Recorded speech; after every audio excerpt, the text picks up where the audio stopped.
Hello.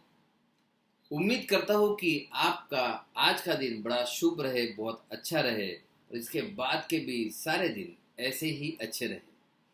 आज मैं एक बहुत ही महत्वपूर्ण टॉपिक पर आपसे बात करने वाला हूँ और ये टॉपिक वो है जो आमतौर पर सभी का फेवरेट टॉपिक है। जब भी कोई इलाज शुरू करते हैं, खासकर मैं भारत देश की बात करूँगा, इंडिया की बात करूँगा, सो जब भी कोई इलाज शुरू करते हैं तो सबसे पहला सवाल आता है, सर परहेज क्या रहेगा।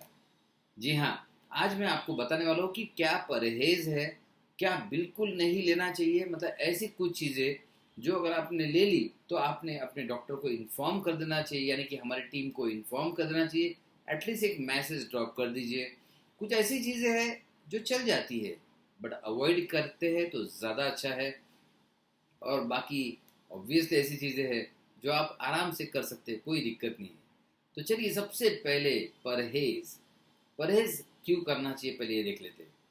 देखिए, जब भी आपको कोई दवा शुरू है तो वो दवा शरीर में जाके कोई ना कोई इफेक्ट करती है, असर करती है, राइट। आपने देखा होगा, जैसे आपको ये पता ही होगा कि एलोपैथिक मेडिसिन का इफेक्ट होता है, साइड इफेक्ट भी होता है। सो बॉडी के अंदर मेडिसिन जाकर कोई ना कोई एक कार्यक्रम करती है, एक सिस्टम पर इफेक्ट करती है। वैसे ही होम्योपैथिक मेडिसिन आपके बॉडी में जाकर कुछ बदलाव करती है। लेकिन एलोपैथिक मेडिसिन और होम्योपैथिक मेडिसिन के इफेक्ट में थोड़ा सा डिफरेंस है। मैं थोड़ा ये बता दूं तो आपको पता चल जाएगा कि परहेज क्या करना चाहिए, क्या नहीं करना चाहिए। अगर आप एलोपैथिक दवा खाते हैं, सपोज क्रोसिन खाते हैं, तो क्रोसिन 500 मिलीग्राम की होती है या 600 मिलीग्राम की होती है। वो शरीर में जाती है, पेट के अंदर जाके डिजॉल्व होती है, और वो जब डिजॉल्व हो जाती है तो वहाँ से वो एब्जॉर्ब होती है, ब्लड में जाती है, वो उसके बाद असर करती है। और ये सारी प्रक्रिया हम किसी ना किसी स्वरूप में देख सकते हैं। ये फिजिकल लेवल पर काम करती है। यानी कि जैसे कि ये पेन हम देख पा रहे हैं, सूक्ष्म माइक्रोस्कोप से हम पैरासीटामोल के मॉलिक्यूल्स भी देख पाते हैं। सो ये हो गया फिजिकल डोमेन। सो इसके बाद आता है जब कुछ चीज़ें फिजिकल डोमेन के बाहर होती है, जैसे कि आपका माइंड। अब आपका ब्रेन फिजिकल डोमेन में है, आप सीटी स्कैन करके ब्रेन को देख सकते हैं। लेकिन और सीटी स्कैन करके क्यों? अगर कोई आप अपना ये सर का ऑपरेशन करता है, देखता है, तो उसमें ब्रेन दिखेगा आपको। आपने स्कूल में देखा होगा कि जब बायोलॉजी की क्लास में आपको ब्रेन दिखाया गया है ना, ब्रेन देखा है आपने। सो सीटी स्कैन में दिख सकता है ब्रेन, विजिबल आंखों से दिख सकता है, आपके बोन्स दिख सकते हैं। वैसे ही पैरासिटामोल दिखता है, उसके मॉलिक्यूल्स भी दिखते हैं। कोई भी एंटीबायोटिक, कोई भी एलोपैथी की दवा या इवन आयुर्वेदिक की दवाई, ये सारी दिखती है। ये है फिजिकल डोमेन की दवाइयाँ। लेकिन एक्सपर्ट्स मानते हैं कि बीमारी माइंड के लेवल से शुरू होती है, यानी कि बीमारी की शुरुआत, यानी कि बीमारी की जड़ें ये फिजिकल लेवल पर नहीं होती। तो फिर ऐसी दवाई चाहिए जो फिजिकल लेवल से ऊपर जाकर काम करे, यानी कि जो सदृश्य चीजें होती है, यानी कि फिजिकल चीजें, और जो अदृश्य चीजें होती है, यानी कि मेटाफिजिकल चीजें, उस पर असर करने वाली दवाई चाहिए। तभी हम बीमारी को जड़ से समाप्त कर सकते हैं। एग्जाम्पल, जैसे कि अगर हमने पैरासीटामोल खाई तो पेट में जाकर वो एब्जॉर्ब होती है, ब्लड में जाती है, और वो कैसे असर करती है हमें पता है। लेकिन क्या आपको पता है, अच्छा चलिए, आपको ब्रेन कैसे काम करता है ये भी पता है। क्या आपको पता है आपका माइंड कैसे काम करता है, या आपका माइंड कहाँ पर है, क्या आपको पता चला? या किसी स्कैन में पता चलता है कि माइंड कहाँ पर है? नहीं ना। या फिर आप में सोचने की शक्ति है, इसका प्रूफ क्या फिजिकल लेवल पर दे सकते हैं आप? नहीं दे सकते। तो ये सारी जो चीजें हैं, दुनिया की सबसे पावरफुल चीजें फिजिकल नहीं होती, मेटाफिजिकल होती है। सदृश्य नहीं होती, अदृश्य होती है। एक छोटा सा एग्जांपल देना चाहूंगा, एक नहीं मैं मल्टीपल छोटे एग्जांपल दे दूंगा आपको। जैसे आपका माइंड अदृश्य है, आपके विचार, दुनिया की सबसे पावरफुल चीज कोई है तो आपके विचार है, लेकिन वो भी अदृश्य है। ग्रेविटेशनल फोर्स किसी ने देखा है? नहीं, सिर्फ उसका असर दिखता है हमें। Gravitational force again. अच्छा, आपकी लाइफ, आपका लाइफ फोर्स, मतलब जिस चीज ने आपको जिंदा रखा है, जो चीज मरने के बाद चली जाती है, आप उसे आत्मा कहे, लाइफ फोर्स कहे, कुछ भी कहे, क्या वो दिखती है? नहीं ना। सो ये सारी जो अदृश्य चीजें हैं, जैसे मैंने ग्रेविटेशनल फोर्स बताया आपको, इवन इलेक्ट्रिसिटी भी आपको वायर से जाती हुई दिखेगी नहीं। मतलब आप वायर का कवर निकाल दीजिए, बटन दबा दीजिए और यहाँ लाइट चालू हो जाएगा, लेकिन इलेक्ट्रिसिटी कहाँ कैसे गई ये दिखेगी नहीं आपको। सो दुनिया की जितनी भी सबसे पावरफुल चीजें हैं, आपके आत्मा लो, माइंड लो, थॉट्स लो, ग्रेविटेशनल फोर्स लो, और यूनिवर्स के सारे लॉज लो, लॉ ऑफ अट्रैक्शन लो, कोई भी लॉज लो, सारे के सारे अदृश्य है। तो दुनिया की सबसे पावरफुल चीजें अदृश्य चीजों पर चलती है। पूरी दुनिया अदृश्य चीजों पर चलती है। आपकी बीमारी भी इन्हीं अदृश्य चीजों द्वारा तैयार की हुई सदृश्य बीमारी है। तो अब इस बैकग्राउंड के बाद आपको जानना इजी हो जाएगा कि होम्योपैथिक दवा सदृश्य यानी कि फिजिकल चीजों से इतना फर्क नहीं पड़ता है। जो दवाइयाँ या जो भी चीजें अदृश्य लेवल पर काम कर सकती है, वो ही चीजें होम्योपैथिक दवा के लिए हानिकारक होती है। जैसे कि तेज गंध वाली चीजें होम्योपैथिक मेडिसिन को नुकसान पहुंचा सकती है, होम्योपैथिक मेडिसिन के असर को कम कर सकती है। अब आप कहेंगे सर होम्योपैथिक मेडिसिन के असर को कम कर सकती है, मतलब क्या? कॉफी और कपूर यानी कि कैम्फर। सो कॉफी में तेज गंध होता है, और कॉफी एक स्टिमुलेटिंग तत्व है, स्टिमुलेशन वाली चीज है। तो ये होम्योपैथिक मेडिसिन के लिए हानिकारक होती है। कपूर, कैम्फर, ये भी होम्योपैथिक मेडिसिन के लिए हानिकारक होता है। जस्ट एक मिनट। सो कपूर, कैम्फर और कॉफी ये तो पूरी तरह से हानिकारक चीजें हैं, और इसलिए इसको कहा जाता है कि ये बिल्कुल भी इस्तेमाल में नहीं लाना चाहिए। तो कुछ लोग कहते हैं सर हम तो रोज पूजा करते हैं, आप पूजा में थोड़ा सा कपूर यूज कर रहे होंगे, कोई दिक्कत नहीं। लेकिन कुछ लोग बहुत सारा कपूर यूज करते हैं, कुछ लोग कपूर खाते भी है, ये नहीं चलेगा। कॉफी अवॉइड करनी है। ये दो चीजें ऐसी है जो होम्योपैथिक मेडिसिन को एंटीडोट कही जाती है। यानी कि होम्योपैथिक मेडिसिन को उतारना अगर हो तो कॉफी ले लीजिए, स्ट्रॉन्ग कॉफी, या फिर कपूर का इस्तेमाल कर लीजिए, कपूर खा लीजिए, या बहुत ज्यादा मात्रा में कपूर को सूंघ लीजिए। ये दो चीजें स्ट्रिक्टली नो नो में आती है। बाकी जो चीजें मैं बताने वाला हूँ ये स्ट्रिक्टली नो में नहीं आती है, ये एक्चुअली वर्जित है। ये अगर अवॉइड करेंगे ज़्यादा अच्छा है, ये ना ले तो बहुत बेहतर है रिजल्ट्स के लिए। लेकिन ऐसा नहीं है कि ये ले लो या ये कर लो तो होम्योपैथी मेडिसिन का असर ज़ीरो हो जाएगा, ऐसा नहीं है। हाँ, ऐसा कॉफ़ी से हो सकता है, होगा ही ऐसा नहीं। ऐसा कपूर से हो सकता है, होगा ही ऐसा नहीं। अब जो मैं लिस्ट बताऊंगा ये थोड़ी सी लिस्ट लंबी रहेगी, इसे लोग पूछते ना सर परहेज तो बहुत नहीं है। बहुत परहेज नहीं है, मैं सिंपल बता दूं आपको। दवाइयाँ अवॉइड करनी है, एलोपैथिक, आयुर्वेदिक, होम्योपैथिक। जी हाँ, होम्योपैथिक दवाइयाँ भी अवॉइड करनी है, क्योंकि कौन सा डॉक्टर किस तरीके से दवाई देगा हमें नहीं पता। सो एलोपैथिक, होम्योपैथिक, आयुर्वेदिक दवाइयाँ, यूनानी दवाइयाँ, सभी तरह की दवाइयाँ अवॉइड करनी है। अगर कुछ इमरजेंसी आती है तो आप एलोपैथिक मेडिसिन इमरजेंसी में प्रयोग कर सकते हैं, लेकिन जल्दी से जल्दी आपको आपके कंसल्टेंट डॉक्टर से बात करनी है। सो किसी भी तरह की दवाइयाँ अवॉइड करनी है, आयुर्वेदिक दवाइयाँ अवॉइड करनी है, हर्बल दवाइयाँ अवॉइड करनी है, तेज गंध वाले पदार्थ अवॉइड करने हैं।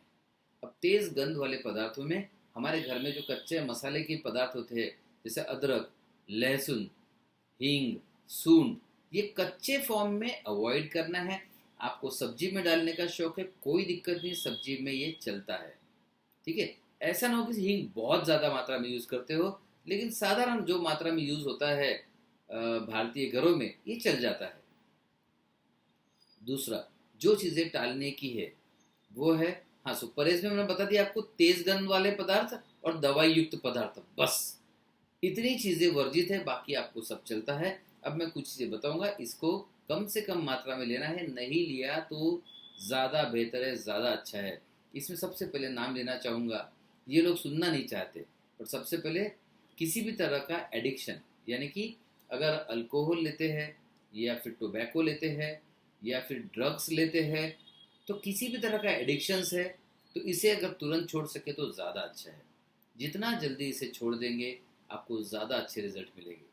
फिर लोग कहते हैं कि सर अगर हमें तंबाकू, अल्कोहल, इस वाले ये वाले लोग चाहिए नहीं, तो हमें तो बहुत कम लोग मिलेंगे इंडिया में इलाज करने के लिए, क्योंकि मैक्सिमम लोग किसी ना किसी फॉर्म में टोबैको खाएंगे, स्मोकिंग करेंगे, किसी ना किसी फॉर्म में लेते हैं।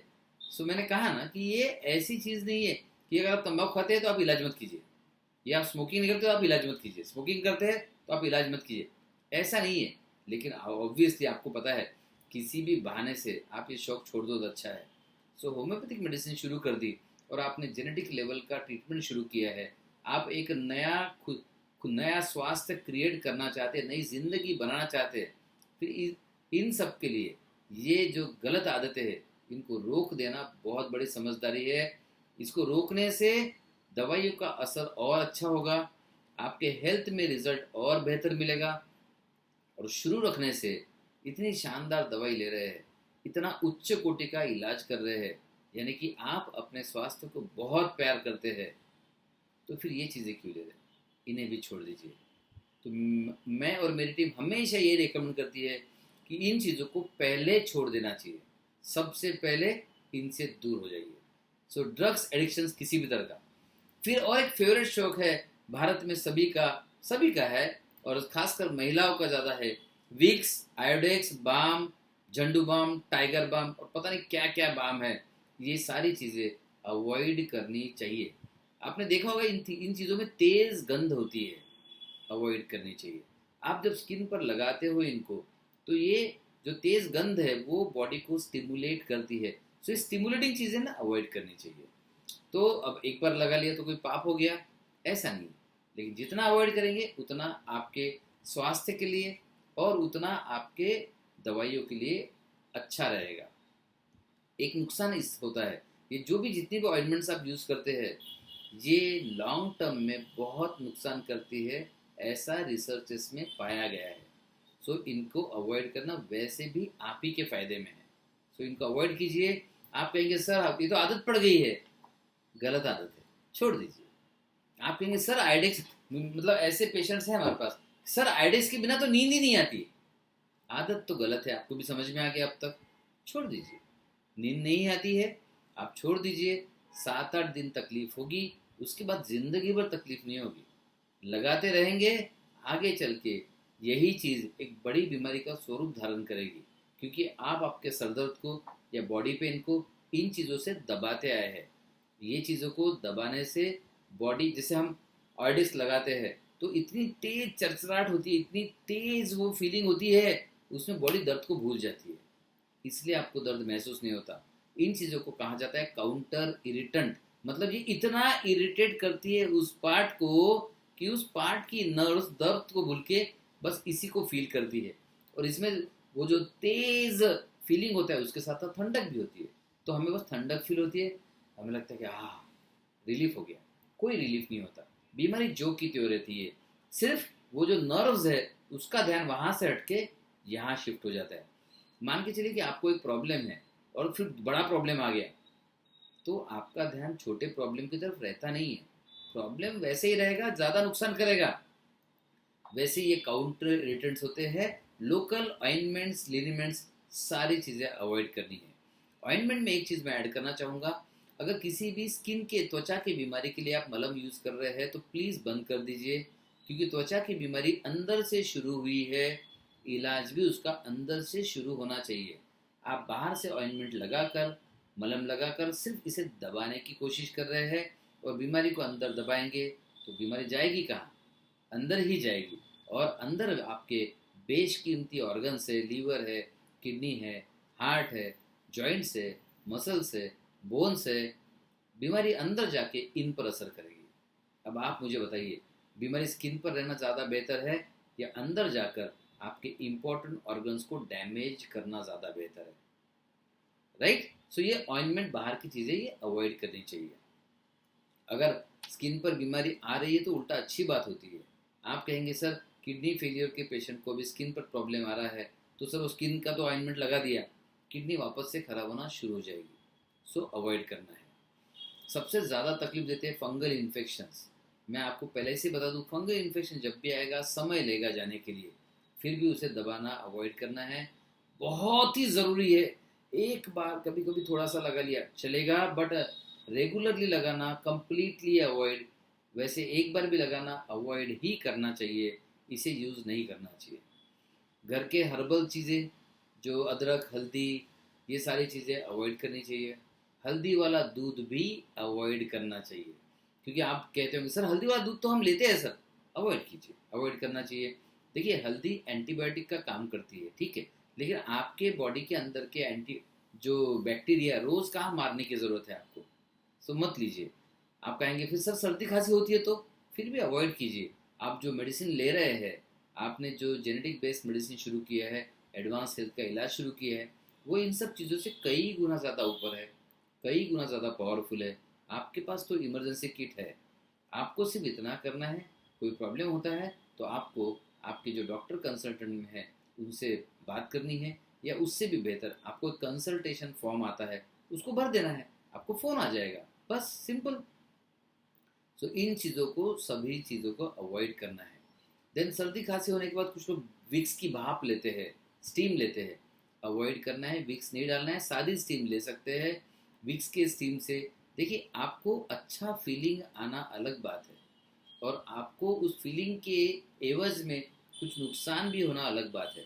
अगर आप एक बड़ी बीमारी का इलाज कर रहे हैं और सर्दी खांसी के लिए विक्स का इनहेलेशन करते हैं, और उसमें बड़ी बीमारी का ट्रीटमेंट डिस्टर्ब होता है, कोई लॉजिकल चॉइस नहीं है। मैं तो चाहूँगा कि जैसे हमारे पास पेशेंट्स आते हैं, सपोज कैंसर का पेशेंट है, उसका कैंसर अगर ठीक हो जाए वो हमेशा के लिए सर्दी रहे तो भी चलेगा। या कोई क्रॉनिक पैनक्रियाटिस का पेशेंट है, उसका पैनक्रियाटिस अगर ठीक हो गया और उसे सर्दी आ गई, चलेगा कुछ दिन, कोई प्रॉब्लम नहीं है।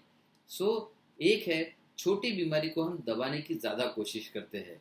बड़ी बीमारी जब आती है तो हम हाथ खड़े कर देते हैं, और छोटी बीमारी आती है तो हम ऐसे तैयार हो जाते हैं, तुरंत जाएंगे दवा लेंगे दबा देंगे। बीमारी को दबाना अवॉइड करना चाहिए। आपने देखा होगा लूज मोशंस आते हैं तो तुरंत हम लोपरामाइड की गोली लेके आ जाते हैं और लूज मोशंस को दबा देते हैं। अवॉइड करना चाहिए। हो सकता है कि आपकी बॉडी बाहर टॉक्सिन फेंकने की कोशिश कर रही हो। सारे एंटीबायोटिक्स, एंटी एलर्जिक्स, एंटी वाली चीज़ें भी अवॉइड करना चाहिए। एंटी मतलब ये अपने बॉडी के डिफेंस सिस्टम द्वारा तैयार की हुई चीज़ों को अपोज कर रही है, यानी कि आप अपने डिफेंस सिस्टम को अपोज कर रहे हैं। अवॉइड कीजिए ना। आपके पास इमरजेंसी किट है, आपको सिर्फ कंसल्टेशन फॉर्म भरना है बस। बाकी डॉक्टर्स से आपकी बात हो जाएगी, उनसे पूछ लीजिएगा इस प्रॉब्लम के लिए क्या करूँ।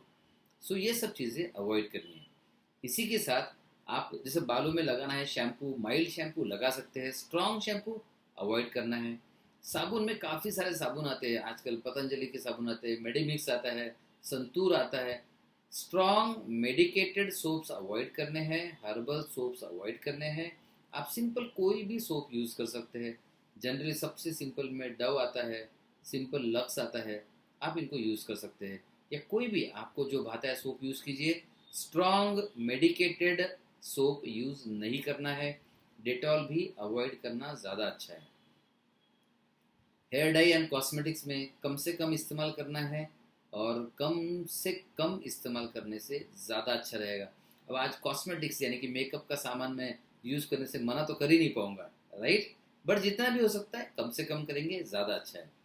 आई ड्रॉप्स, ईयर ड्रॉप्स, इनका भी इस्तेमाल कम से कम करना चाहिए।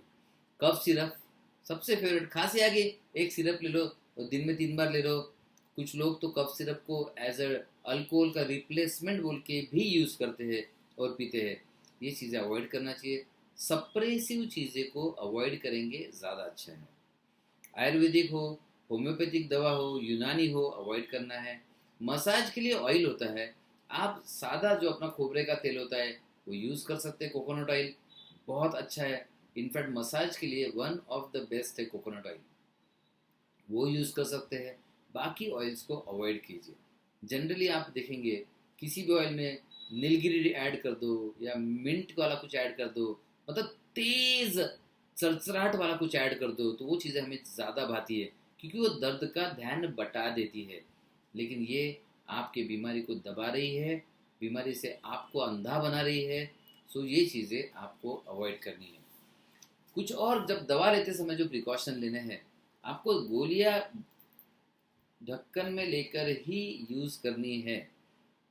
ढक्कन में लेकर ऐसे यूज करनी है, हाथ में नहीं लेना है, क्योंकि पता नहीं आपके हाथ में क्या कंटेमिनेशन होगा, आपने हाथ कहाँ टच किया होगा। ढक्कन में लेना है और टंग के नीचे यानी कि जीभ के नीचे रखना है, चबाना नहीं है उसे। लेकिन जब जैसे हम कहते हैं, लोग कहते हैं सर दांत लगा तो प्रॉब्लम होता है क्या? कुछ प्रॉब्लम नहीं होता, लेकिन चबाना नहीं है, उसे वैसे ही घुलने देना है। जैसे मैंने एलोपैथिक आयुर्वेदिक दवा के बारे में बताया, ये पेट में जाकर असर करती है, होम्योपैथिक दवा यही से असर करती है, सो चबाइए मत, उसे वहीं पर रहने दीजिए। होम्योपैथिक दवा को ये नर्व्स के साथ टच में आने दीजिए, ये सबसे बेस्ट तरीका है उसको इफेक्ट करने देने का। सो इसके इसके अलावा फिर भी अगर कुछ आपको डाउट्स आते हैं, कुछ सवाल आते हैं, तो आपको जिस मेल से ये वीडियो आया है आप उसे मेल कर सकते हैं। ये हो गया जनरल डाइट इंस्ट्रक्शंस। दवा को थोड़ा सा धूप से, तेज धूप से और तेज तरह के गंध, तेज तरह के परफ्यूम्स अवॉइड करने हैं, तेज डिओड्रेंट्स अवॉइड करने हैं, माइल्ड वेराइटीज यूज कर सकते हैं, तेज इत्र होता है वो अवॉइड करना है। और इन मेडिसिन को थोड़ा सा धूप से बचा के रखिए और अंदर अपने किसी अलमीरा में ऐसी जगह रखिए जहाँ पे तेज चीज़ों से ये बचे रहे। बस इतना ही इंस्ट्रक्शंस है। अब आप कहेंगे सर कितना लंबा वीडियो हो गया? लंबा वीडियो तो हुआ क्योंकि मैंने सारी इंस्ट्रक्शंस देने की कोशिश की, लेकिन सबसे इम्पोर्टेंट जो परहेज है वो है कॉफ़ी, कपूर यानी कि कैम्फर और तेज गंध वाले पदार्थ और दवाइयाँ। बस सिर्फ इतना परहेज है जो आपको बहुत ध्यान से फॉलो करना है, और इतना परहेज आप ध्यान से फॉलो करेंगे, बाकी जितनी चीज़ें बताए वो 90% अवॉइड कीजिए, 95% अवॉइड कीजिए। हो सके आप बहुत कमिटेड हो, आपको आपकी बीमारी को ठीक करना ही है, ये डिटरमाइंड है, फिर इन छोटी छोटी चीज़ों को आड़े मत आने दीजिए, ये सब चीज़ों को बंद कर दीजिए।